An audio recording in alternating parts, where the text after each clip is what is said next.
አመሰግናለሁ። አርበኛ ጌታቸው አከለ እባላለሁ።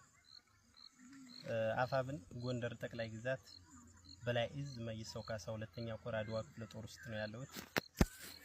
እንደሚታወቀው የአማራ ሕዝብ የደረሰበትን ሰቆቃና በደል ግፍ ለረጅም ዘመናት ሲነገረን ስናይና ስንታገል የቆየ ነው ቢሆንም በተለይ ከልዩ ኃይል መፍረስ ጋር ተያይዞ የደረሰብንን አንዳንድ እና ከዛም በላይ የሆኑ ግፎች በማየት የ30ኛ ተከዜ ልዩ ኃይል አባል እና በመሪ ደረጃ የነበርኩ ታጋይ ነኝ። እነዛን ነገሮች ታሳቢ በማድረግ ብሎም ከዛ በፊት በክተቱ ሰዓት ከጎናችን የነበሩ የፋኖ አባላትን በተለይ የአማራ ፋኖ ለትግሉ አያስፈልግም በሚል በስልጣን ደረጃ ያሉ ሚኒስተሮች በሰጡት መግለጫ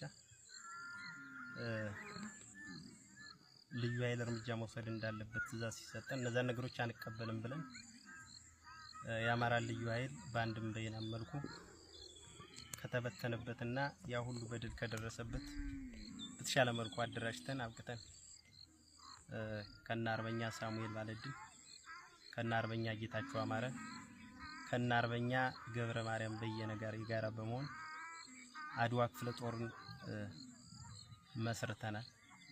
ፕላስ ነብሳቸውን ይማራቸው እና አርበኛ ማንዴላ ያዩ እና አርበኛ ባቤ ጌታነህ እና አርበኛ ዳዎ እና አርበኛ ሙልቀን ማለትም ቅርት የጀግናው ያድዋ ኮከብ ከነሱ ጋር የጋራ በመሆን እና አርበኛ ክንዳለም እንዲህ ነው እነሱ ጋር የጋራ በመሆን አድዋን መስርተን ለረጅም ሰዓት ስናታግል ለዛውም እንደግሌ የአድዋ ክፍለ ጦር ዘመቻ በወል ለ3 አመት በጽናት አንድ ቀንም ወደ ኋላ ሳልን ሳገለግል ሳታግል ሳዋጋ የነበር አንድ ቀንም የውጊያ ስህተት ያልፈጸም የሁሉም ሰራዊት ተቀባይነት ያለኝ እንቁና ተወዳጅ ታጋይ ነኝ።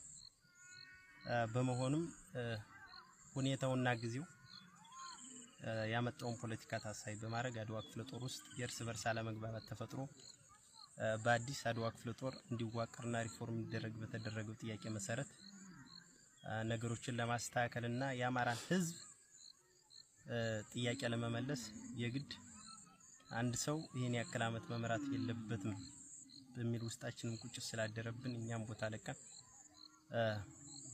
ይሻላሉ ልጆች ናችሁ በሚል ቦታ የሰጠናችሁ ሰዎች አሁንም መልሰው 2 እና 3 ወር መምራት አቅቷቸው ትናንት ጥያቄ ያቀረቡ ግን ደግሞ አሁን ለመምራት ተስኗችሁ ድንግርግሩ ሲላቸው ሰራዊቱ ባልተበቃቃ ሁኔታ ከሁለት ተከፍሎ ይገኛል። እነዚህ ሰራዊቶች ይህን ሰራዊት ትናንት መስዋዕት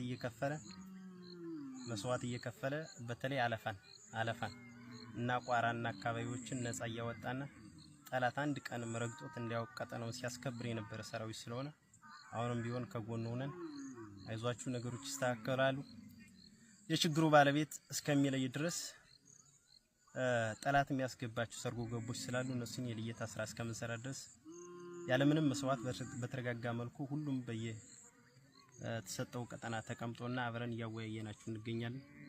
በዚህ መሃል በተለይ ደግሞዋለሁ ያለፋን ማህበረሰብ ለማደናገር ደካማና የተሰጣቸውን ስልጣን በአግባቡ መወጣት ማይችሉ ውስን የሆኑ ሰዎች ያቅሙ ውስንነት ያለባቸው ከዚህ በፊት ወታደር ልምድ የሌላቸው ደካማ ሰዎች አንዳንድ ወሬዎች ያወራሉ። ከዚህ በፊት ለሰራዊቱ ጥሩ ነገር አይመጣምና ጥሩ እይታ ማይኖርም በሚል አልፈናቸዋል።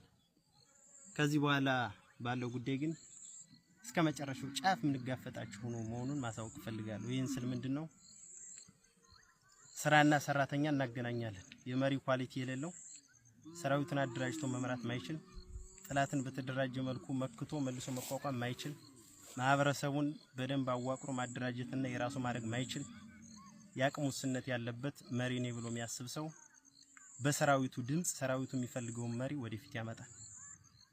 ይሄን ለማድረግ እየሰራን እያለን የግለሰብ ስም እየጠሩ ጌታቸው አከለ ነው እንደዚህ ያደረገ ጌታቸው አከለ ነው አሁንም አድዋ እንደዚህ ያሉ የሚያወሩ ደካማና ቁንጽል አስተሳሰብ ያለባቸው ሐሳብ ጉዛን የሆኑ ሰዎች ስላሉ በተለይ በመሪ ደረጃ ያላችሁ ነው መነግራችሁ ከዚህ አይነት ድርጊታችሁ ልትቆጠቡ ይገባል።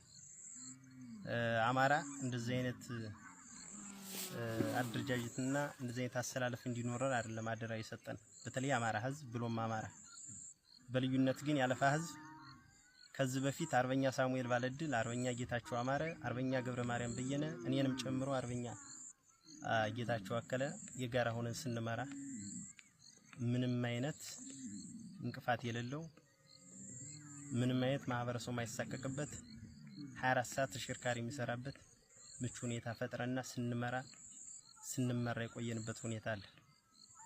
አሁን ይባስ ብሎ ጭራሽ ተሽከርካሪ በስርዓት እንደሄድ እንዲያውም በህጋዊ ደረሰኝ ሌቦች በተደራጀ መልኩ እንዲዘርፉ ምቹ ሁኔታ የሚፈጥር ደካማና ውስን መሪ የተወከለ ስለሆነ ተለያዩ ክፍለ ጦር ውስጥ ያላችሁ አባሎች ይሄን ቆም ብላችሁ አስባችሁ ተገንዝባችሁ ከዚህ በፊት ለ3 አመት የተደረጉ ጥሩ ውጤቶች ምንድናችሁ? ደካማ ውጤቶች ምንድናችሁ? አሁን ለ3 ለ2 ወር ተወክሎ የቆዩ መሪዎች ሲያመጡት ውጤት ምንድነው?